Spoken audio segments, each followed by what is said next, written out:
Et c'est l'histoire d'un jeune garçon qui travaille dans le domaine de la publicité, qui vient de perdre son amant, qui est mort dans un accident de voiture.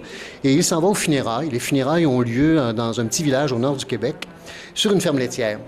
Et il découvre, rendu là, qu'il y a une autre réalité qui l'attend, c'est-à-dire que la famille attend plutôt une jeune veuve plutôt qu'un jeune veuf. C'était un fermier qui était gay, qui vivait avec son amant sur la ferme? Non, qui vivait à Montréal, mais il n'a rien dit sur sa famille qui vit là-bas.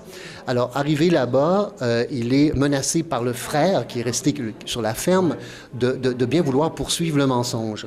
Alors, Tom, dans son deuil, en perte de repère, s'enlise dans cette espèce d'histoire de mensonge pour pas décevoir la mère.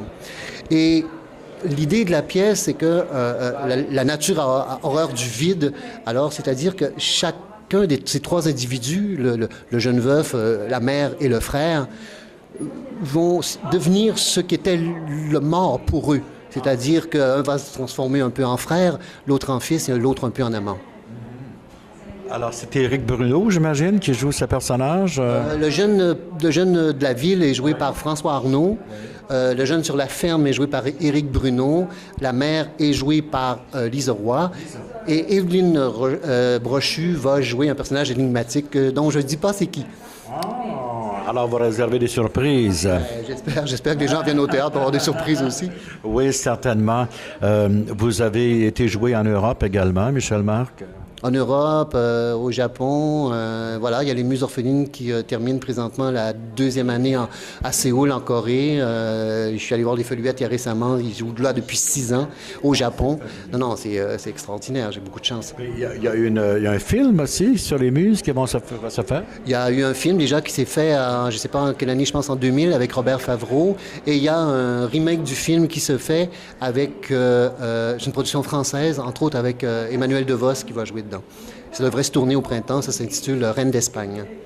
Et vous continuez toujours à produire? Il n'y a pas de panne d'inspiration? Non, c'est un bonheur. Je suis chanceux, moi. C'est un bonheur. Vous avez situé l'action de cette pièce sur une ferme. Est-ce que ça correspond à votre histoire personnelle? Du Lac-Saint-Jean? Je viens du Lac-Saint-Jean et je suis né sur une ferme également. Mais disons que j'interprète la ferme dans ma pièce un peu comme une jungle.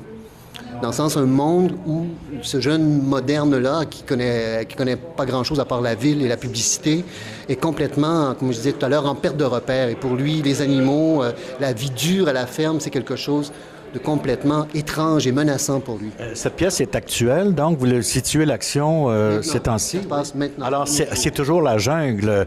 Les gays doivent venir à Montréal parce que sans quoi ils se font montrer du doigt. C'est de reste en région. Je dirais que c'est un des messages de la pièce. C'est un des messages de la pièce, mais ça a été porteur pour moi parce que, contrairement à ce que beaucoup de monde peuvent penser, je pense que c'est toujours une bataille continuelle que se battre pour l'affirmation des gays et contre l'homophobie. C'est vraiment perpétuel. On le voit avec nos gouvernements, on le voit avec tout, que la bataille n'est absolument pas gagnée.